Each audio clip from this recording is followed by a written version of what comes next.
NaveedCentral. I used to be the kid that no one cared about. That's why you have to keep screaming till they hear you out.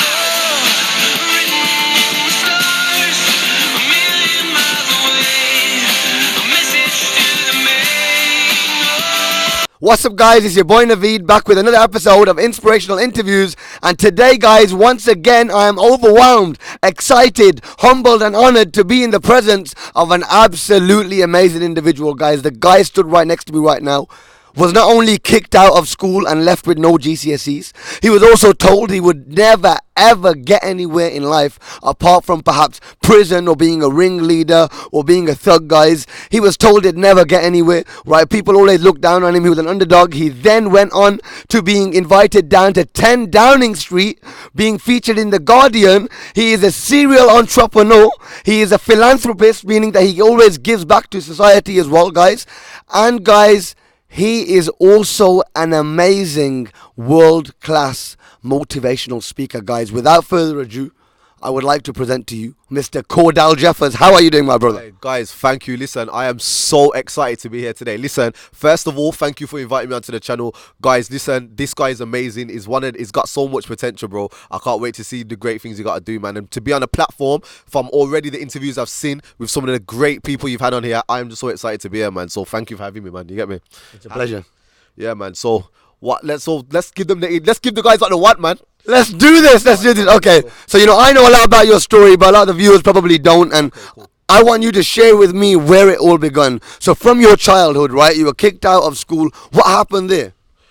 Yeah, man. So, growing up in, I wouldn't say poverty, but growing up in a low income background, single, my mum was a single mum growing me and my brother up. Obviously things were hard in it. Like, coming in the community where I've come from, things were quite hard. So, going into my school life, my education life, I was always that student, always that kid that always, wanted to know more and not wanted to know why. Like, you couldn't just tell me, this what X means this and Y means this. I want to know why. So I was always that one in class, always putting my hand up, always asking the teachers, always challenging them, and the teachers did not like that. So what they used to do, they used to kick me out of lesson every 2 seconds.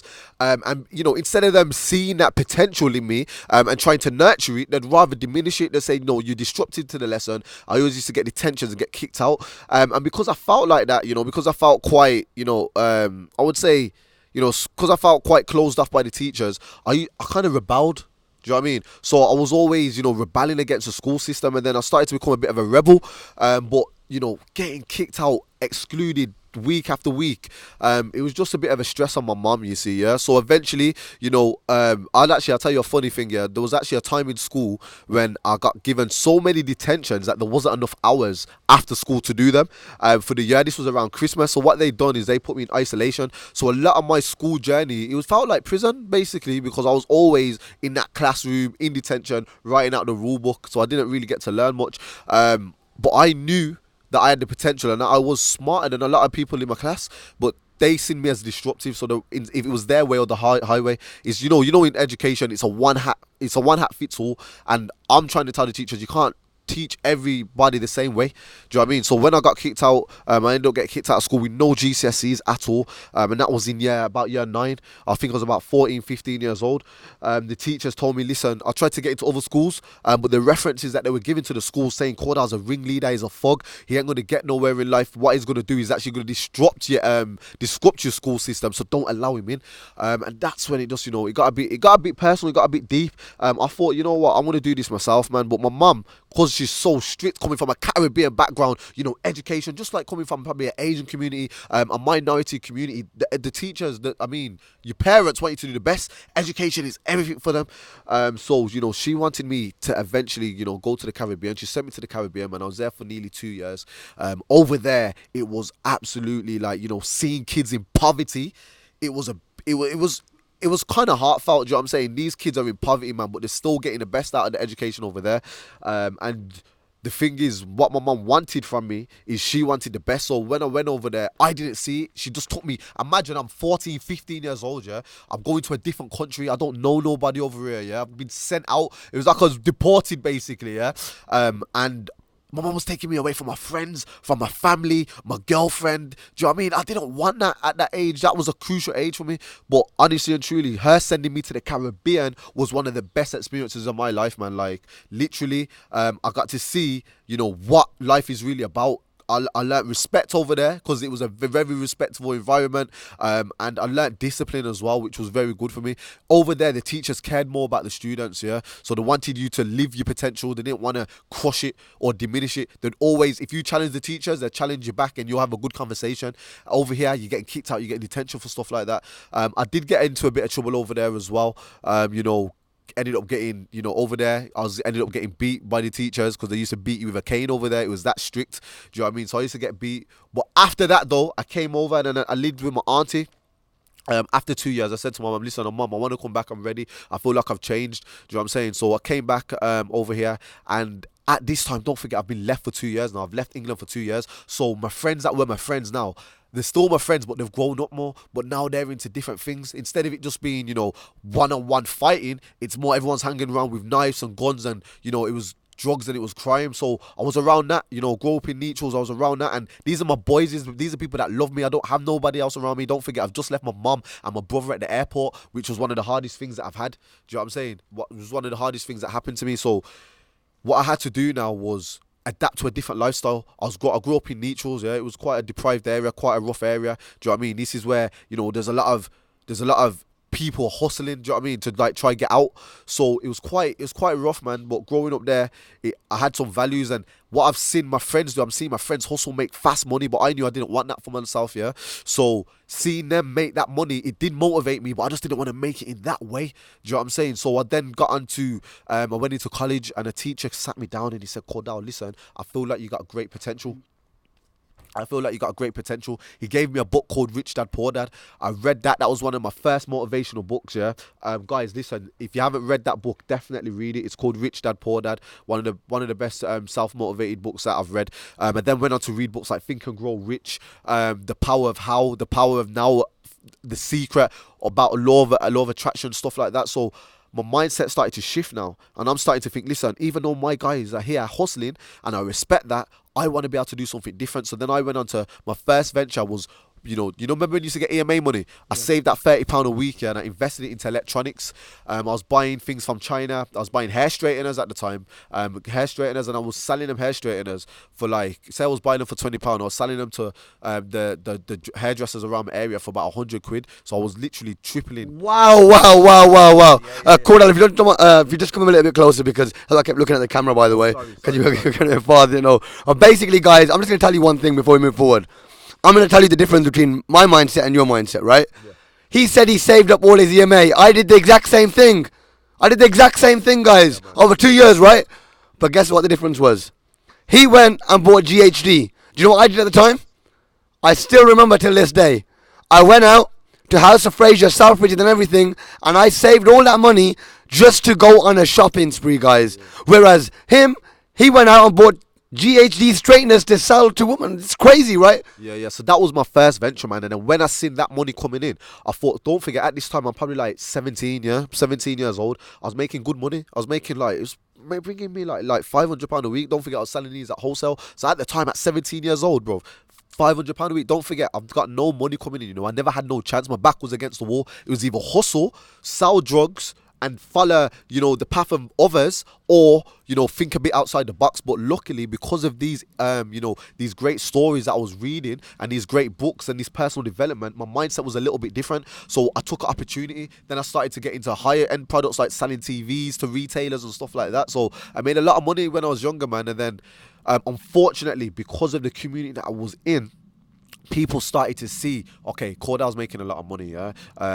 The wanted piece. Do you know what I'm saying? And I was all for the community. Like, I used to set up events like trips to Alton Towers, try and get people from the community out. Yeah, but what they seen is they wanted to take that from me. There were some jealous people, because coming from the community that I come from, it is a bit of crap. It's a crab in a barrel. If you're climbing out, people want to drag you back down. Yeah. So imagine there was one night, man. Yeah, and this was the trauma. This was the crisis that turned my life around for the good. Yeah. One night, somebody knocked on my door, and they've knocked on my door and they've said, "Is CJ there?" To my auntie, and I'm thinking, these are not my good friends, because my good friends will call me Cordell out of respect to my auntie. They wouldn't call me by my nickname. So my auntie's come in and said, there's some guys out there. They've just asked for you. So I've gone out, man. I've gone out. I seen some guys rushing around the corner. Gone out. I've gone around the corner.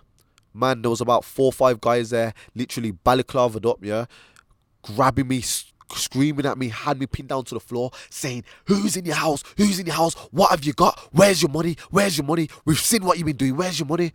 Bro, at that time, bro, I was scared, bro. I ain't gonna act like I was this he-man, like this bad man. I was scared, bro. I've had 5 guys around me. I don't know what they're carrying. Balaclava, they're bigger than me. I don't know who they were. Do you know what I'm saying? But I was scared. So out of the will of God, I don't know how, bro, I've got out of this kind of hold that they've had me in, and I was able to get into my house. Me and my auntie was shivering. We was holding the door. They was kicking the door. I've locked the door. We're holding it down. My auntie's on the phone to the police. You know, she's screaming down the phone to the police. Luckily, these guys heard it, and they probably got a bit scared then. Yeah, so they've kind of run off. I've looked out the window. There was more than 5 guys. There was literally about 20 guys across the road. So I'm thinking, shit, are these guys going to come back? And guys, listen, I'll tell you now, man, that was one of the traumatic times of my life, yeah, that made me think, you know what? My environment, I can't let this environment stop me, man. Don't get me wrong, I was in a depressive state for quite a while because my auntie was scared every single night. You could imagine. I've brought that to her house, and what upset me the most, yeah, is that I didn't bring it there, you know, not because I was, you know, the top shotter on the street or selling the drugs or whatever. It's because I was doing good, and I thought people would have respected that, but some people don't. And listen, if I tell you the truth, yeah, if I ever see them guys again, right now, I would shake their hand and say thank you. Do you know what I mean? Because I'm a forgiveful person. I thought he was getting ready to say, shh. I was like, what? No, I would say, and the reason why I would say thank you, because if it wasn't for that time, bro, I then was motivated. I thought, I am making sure I get out of this environment, this situation. I'm going to turn it for the better, bro. And then went on to, you know, university. And the reason thing is, I didn't want to go to university, but it was the way out. It was the way out of my area. So I went to university and I went to Manchester. I was setting up events there, setting up nights, you know, got into a bit of entrepreneur ventures there. But when I came back, I started my first official business with the help from the Prince's Trust. Anyone that's watching this, if you're between, say, I'm an ambassador for the Prince's Trust now. So if you're aged between, say, 15 to 30, you can actually go there and get a business loan. I got a business loan, yeah. And I thought, what can I do with this money? Because I was thinking, you know, I don't want to get back into electronics. I don't want to get back into nothing like that, because I took a few losses as well. I thought, what can I do? So I started my own clothing line called Mungo Sports, which I'm wearing right now, yeah. Check it out, guys. Mungo Sports, right? Yeah, Mungo Sports. Check it out. Let me plug it in real quick. www.mungosports.co.uk. And we sell sportswear for online designers. And don't get me wrong, guys. Like, you know, it was hard at the start. You know, I've got these big dreams, and I've got this little bit of money now. But, you know, I didn't really know the strategies for business, but I've had to learn them, and I learned them day in, day out. Literally, I had my 9 to 5 job. After that, 5 to 12, I was grinding on my business because I'd seen such a big vision. Now Mungo Sports, we had contracts with Pure Gym. We traveled around the country with Pure Gym, and we've done some amazing things, man. And you know, it's still going strong today. We now go into schools around Birmingham, and what we do is we teach kids, you know, entrepreneurship, how to start their own clothing design as well. So that's our give back for the community. And we sell these clothes online in gyms. We just about to get a contract as well with a bank as well that's just opened up in town. I can't say the name of the bank, that want us to stock in their gyms as well. So that's pretty cool, man. And yeah, man, so other than that, we've got to do some more things. I'm a serial entrepreneur, guys, so you know, I love creativity. We've started an amazing organization as well called We Shine Together, where we work with young people from the community. We teach them how to become salespeople, fundraisers, and we fundraise for projects. We've got projects now at the moment in places like Zimbabwe, where we sponsor children, Nepal, India. We also do events every single week in the community as well, where we teach kids entrepreneurship and how to get into business, man. But that's probably one of the biggest achievements that I've had so far, man. You know, sending kids from disadvantaged backgrounds that are in poverty and paying for their school fees to get an education. We're currently building a library right now as well in Zimbabwe and Nepal, where we're going to be giving them resources to get into enterprise, to use the resources around them to better their future. So that's a great, you know, I'm being acknowledged in my community. You know, I've been down to 10 Downing Street, which was an amazing, like, shaking hands with the president, with the prime minister, was amazing. Imagine getting invited down to that. Now, to me, it wasn't a big thing, but to the elders in my community, they see that as a absolute phenomenal thing that I've done. You know, The Guardian came to me not long ago, wanted to know more about my story because they've heard about me. So yeah, man, being in a national newspaper, and I just want to show you guys, yeah, that it don't matter where you come from, yeah, don't let your environment, determine your reality. Let me say that again. Do not let your environment determine your reality. Literally, you will get the naysayers, the people that are going to drag you down, the people that are going to tell you that you cannot succeed, the people that don't want you to succeed. But don't let them, guys, don't let them drag you down, man. You can use your pain and turn it into power. That's one of the biggest things that I do when I do motivational speaking as well. And I get paid to go to events and speak. I get paid good money to speak. And one of the biggest messages that I say is don't let your environment determine your reality, and turn whatever pain you have into power. You can do it, guys. Now I know, we go through depression, we go through hard times, but this is your story. Do you know what I mean? This is your chapter. You're writing your own book, and you've got to be able to use whatever God's thrown at you and use it to, build. It's building blocks. Do you know what I'm saying? So yeah, man, it's been. Sorry, there's a bee there, man. It's been a long journey. It's been an up and down journey. But I just want to be able to inspire millions of people, man, and especially the young people, to inspire them, to show them that there's other ways. You ain't got to get into trouble, you know what I mean? You ain't got to follow the older guys in the community, you know what I mean? If you think outside the box like I did, saving my EMA money, £30 a week, saved it enough to start buying electronics and selling it to GHD hair straighteners. I'm just a random guy selling them to at wholesale. I'm just a random guy, but I just thought outside the box. There's different ways, so I try to give that back to the community, man, as well. Do you know what I'm saying? Amazing. Wow, guys, I'm sure you can agree. That is a very, very motivational story, bro. You actually took us through everything. And you know what? Like, the experiences you had with the robbery and people trying to come to your house, and it was mad, and for you to really take yourself out of that situation and never give up and keep going forward. And the fact that you're even seeing it as a positive, like you said, if you see them guys, you're going to shake their hand. It's absolutely incredible, right? And guys, I'm sure you'd all agree, right? This really proves that it doesn't matter where you come from. Some people might say, oh, I haven't got grades, or I'm no good at school. That's why they have to maybe do illegal things or sell drugs and things like that. And look, this is living proof right now. He thought outside the box. That example I gave about the EMA, look what I did at the time. My mindset's different now. I wouldn't do that. But look, I didn't know at the same time, similar time, there was a guy about my age who was doing the exact same thing. He had the same mindset in terms of saving money, but in terms of investing, it was very different. I was investing in clothes to look good, which is actually a liability, whereas he was investing in things which he could sell, which would make other people look good. Look, I was spending money on things which would make me look good. But he was spending money on things which would make other people look good. But that was making him money, which would ultimately make him not only look good, but live good and feel good, which is absolutely incredible, right? Honestly, obviously, if you haven't got long left, but all I wanted to ask you right now is in terms of, your inspirations, your greatest inspiration in your life. Like, for example, there's many individuals who inspire people, right?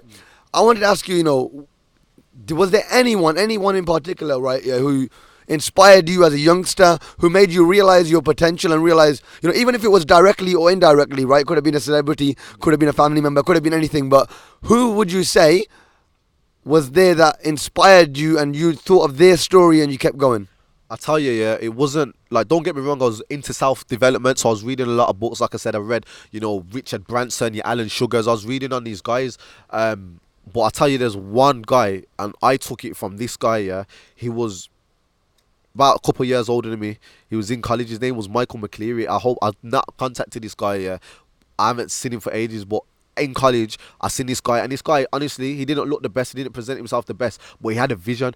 And this guy came into class one day, yeah, and he had a t-shirt with his own video production company on, and he had business cards.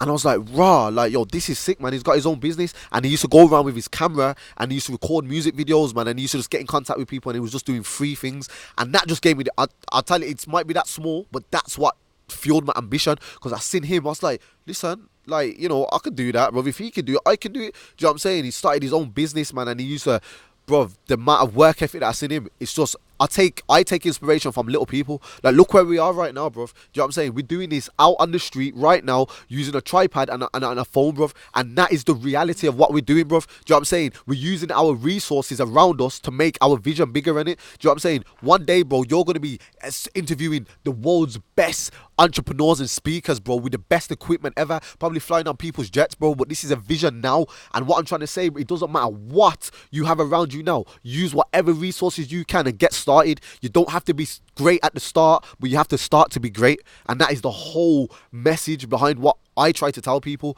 Use your resources and just jump in the deep end and learn how to swim from there. Do you know what I'm saying? There's no point, because you're going to have these negative people in your head saying, no, you can't do that. There's no way you can do that. You have to wait till you get money first. You have to do this. Oh no, you have to be working. You have to do this. Follow your dream, guys, man. What is your calling? Why are you here? Don't be doing things that's not your calling, man. You've been sent here for a reason. Find your reason why. Do you know what I'm saying? What is going to wake you up in every morning and drag you forward? Is it your family? Is it your kids? What is it? Do you know what I'm saying? But use that reason why for you to do great things, man. It's very important. Find your reason why. And also, raise your level of presence. That's an important thing. Live life with energy. Look at this kid.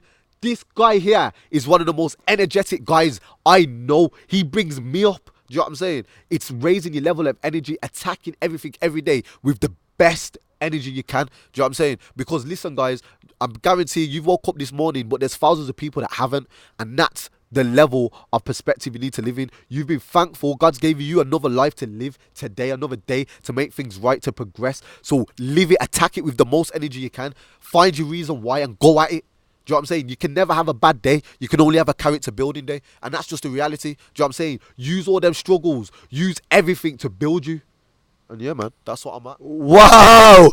Guys, honestly, literally, I'm not even having to ask you the questions that I want because you're just answering them and you're giving me some juicy fruits of information and powerful motivation here right now, Honestly, guys, I'm sure you'd all agree that this is one of the best interviews we've ever had, guys. And, I'm even more honored right now to be doing this interview because, guys, I don't know if you're feeling it, but I'm feeling it right now, guys. That goosebumpy feeling, that amazing butterfly tingles in your stomach feeling. And, Cordell, what I just wanted to say quickly, right, is, I just want you to tell us, you mentioned many quotes, but is there any one life quote that resonates with you and has kept you going? I know you've got many and you've come out with many, like, gems in this interview, but is there that one that you always think about or you've got in your room or something like that? Definitely, man. Like, I think one of my quotes that I live by is there's a guy called Les Brown, and Les Brown. If you're into, like, motivational speaking and stuff like that, type him on YouTube, man. And he's got a quote called "Live full, die empty." Do you know what I'm saying? Live full, live to your potential, and die with no regrets. Don't live for people. Don't let people's opinions of you decide what you want to do. You live full and die empty with no regrets. You don't want to be 90, 80, 70 years old or whatever, however age it is, on your deathbed, and you're regretting life. Do not regret anything. Live to the fullest. Do everything you want now. Take the risk, live now, because listen, the one thing that we both know, that we might not know each other, say we didn't know each other, the one thing that we do know is we both have to die one day. Do you know what I'm saying? So we don't want to die with regrets, but we want to live to the fullest, man. And God wants us to live to the fullest as well. I'm a believer in God. I'm a believer in the Creator, because He gives us life, innit? So we want to live to His best version. Do you know what I'm saying? Live to your best version, live full. Don't die with no regrets, because one guy told me that where it goes, Cordell, where's all the dreams, where's all the great ideas, where are they all? And I said, what do you mean? He said, Cordell, listen to what I'm saying. You tell me right now where you think all the great ideas or the great stories are. And I said, where? He said, in a library. He said, no, Cordell, think, where do people take their greatest dreams? And I said, where? He said, the graveyard. He said, people take them to the graveyard, bro, because people die with their dreams. People die with all the great things they wanted to do. People die with regret. So my biggest motto for you and for the guys and for myself is live full, live with everything you have to give, and die empty with no regrets.